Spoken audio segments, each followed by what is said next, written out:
이 영상은 온라인 예배에 대해서 잠깐 좀 정리해서 말씀을 드리고자 합니다. 예배란 무엇일까요? 예배는 우리를 죄와 죽음에서 구원하신 하나님을 경배하고 또 그 하나님을 만나는 것입니다. 이것이 구약에서는 제사라는 형식으로 드려졌죠. 그래서 제사를 드렸던 성막을 회막이라고 합니다. 회막은 만남의 텐트이다. 그래서 하나님께서 하나님 백성을 만나는 장소다. 이렇게 성막과 성전으로 발전되어 온 것입니다. 그곳에서 제물을 드려서 하나님을 예배하고 또 우리의 죄와 허물을 다시 한번 정화하는 그런 형식의 제사가 지금은 예수 그리스도께서 그 제물 되셔서 십자가에 달려 돌아가심으로써 단번에 영원한 제사 그것을 다 드리심으로 이제 우리가 더 이상 제물을 드릴 필요 없이 모여서 몸된 교회에 모여서 하나님을 예배하는 것으로 이제 발전이 된 것입니다. 출애굽할 때에 하나님의 출애굽의 목적이 선명하게 나와 있는데요. 광야길로 가서 하나님께 제사하기 위함이라고 모세 보고 바로에게 가서 이야기하라고 하나님께서 말씀하셨습니다. 그러니까 출애굽의 목적도 예배고 그리스도인의 정체성은 예배다. 이렇게 정리할 수 있겠습니다. 하나님은 예배를 굉장히 중요하게 여기시기 때문에 예배를 훼손하거나 또는 예배를 경홀히 여기는 것을 허락하지 않으셨습니다. 그런데 이제 이 온라인 예배를 드리면서 질문이 크게 두 가지인 것 같아요. 하나는 온라인 예배도 예배입니까? 두 번째는 언제까지 이런 예배를 드려야 됩니까? 다시 모일 필요가 없는 거 아니에요? 온라인 예배 충분하니까 다시 모일 필요가 없지요. 뭐 이런 생각들을 하는 분들이 가끔 있는 것 같고 또 거기에 대한 답을 얻기를 바라는 그런 질문들이 여기저기서 나오고 있습니다. 모여서 드려야만 예배인가?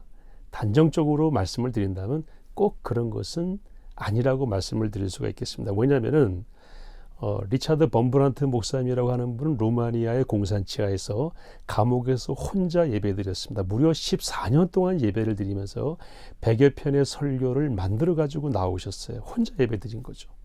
예배의 중심은 그리스도고 예배를 받으시는 분은 하나님이시기 때문에 뭐 온라인으로 혼자 예배하는 것은 예배가 아니다. 그렇게 말하는 것은 우리가 판단하기엔 너무 독단적일 수 있기 때문에 그렇다고 볼 수는 없다. 그것을 예배가 아니라고 볼 수는 없다. 이렇게 말씀을 드릴 수 있을 것 같습니다. 그런데 우리가 꼭 이런 이야기를 하면서 놓치지 말아야 될 더 큰 신앙의 담론이 있습니다. 그건 뭐냐면은 교회란 무엇인가라는 것입니다. 교회론, 더 큰 담론이에요. 교회의 5가지 기능 중에 하나가 예배죠. 예배, 봉사, 전도, 교제, 그리고 교육 훈련이 있잖아요. 그 중에 하나가 예배이죠. 그러니까 교회는 예배보다 더 큰 개념입니다.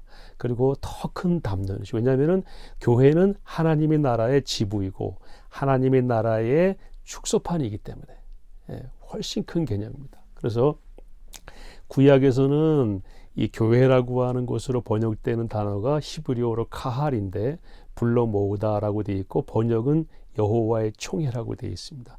헬라어에서는 에클레시, 에크는 밖으로 불러 모았다. 다시 말해서 교회는 구약이나 신약에서나 하나님의 백성을 죄와 죽음으로부터 불러내셔서 선택하시고 불러내셔서 모아놓은 하나님의 모임, 하나님의 총회, 하나님 백성들의 모임이다. 이렇게 풀이해서 설명을 드릴 수가 있고요. 사도 바울이 에베소서에서 분명히 정의했죠. 교회는 그리스도의 몸이다. 그러니까 훨씬 큰 개념이고 그리스도와 지체 관계를 이루는 그리스도와 한몸 관계를 이루는 본질적인 공동체다. 이렇게 성경은 말씀하고 있습니다.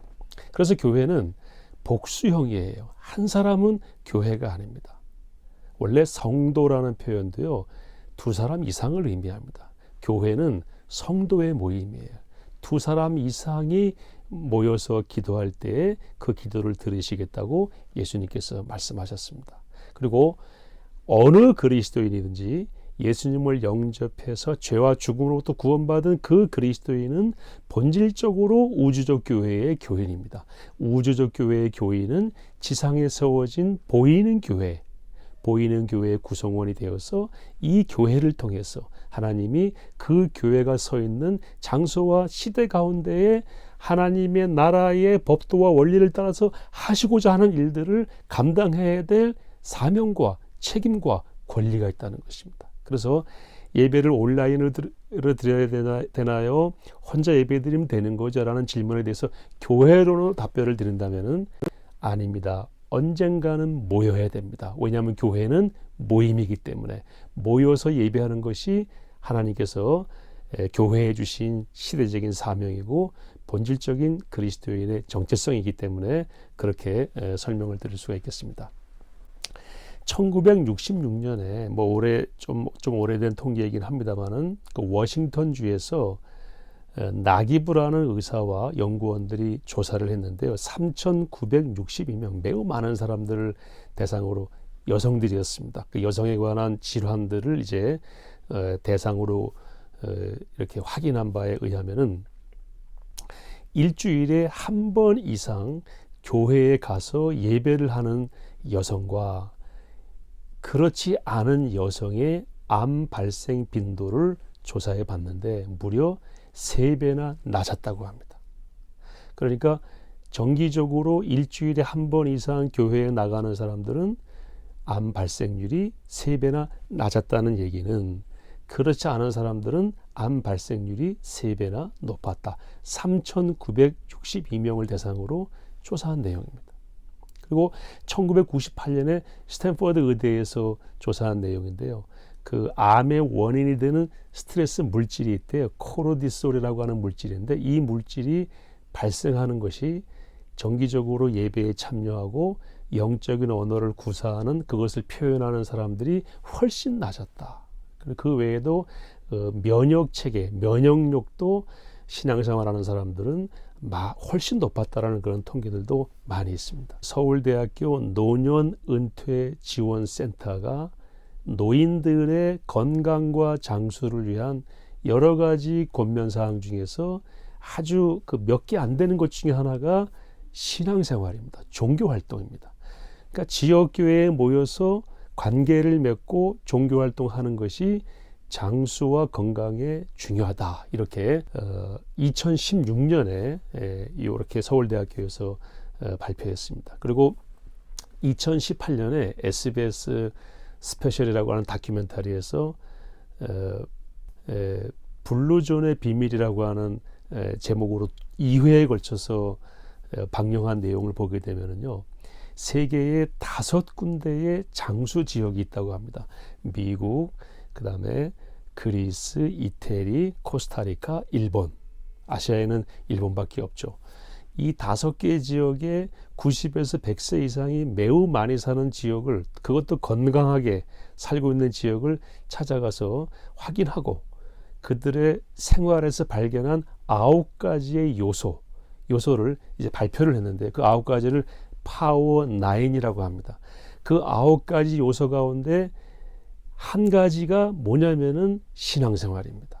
그리고 공동체에서 관계를 가까이 하는 것이 또 하나의 파워 9 중에 하나. 그러니까 이걸 합하면은 모여서 신앙생활하고 결속을 다지고 예배하고 하는 것이 현재 이 시대에 무병장수하고 행복한 삶을 살아가는 사람들이 보여주는 9가지 중에 중요한 2가지라는 것입니다.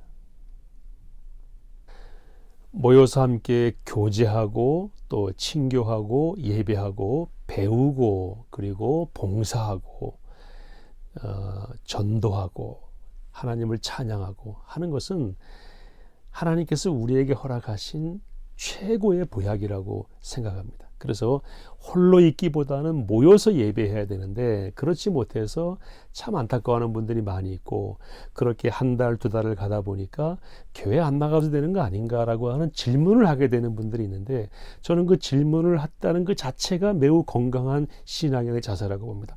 이거는 이상하다라는 얘기죠. 정상이 아니라는 얘기죠. 그렇습니다. 예배는 홀로 할 수 있지만 경우에 따라서 우리의 신앙생활은 모여서 하는 것이고 또 모여서 배우고 흩어져서 그것을 실천하고 이것이 상호작용을 통해서 하나님 나라를 이루어가는 사명을 교회에 주신 사명을 우리가 감당해 나갈 수가 있다는 것입니다.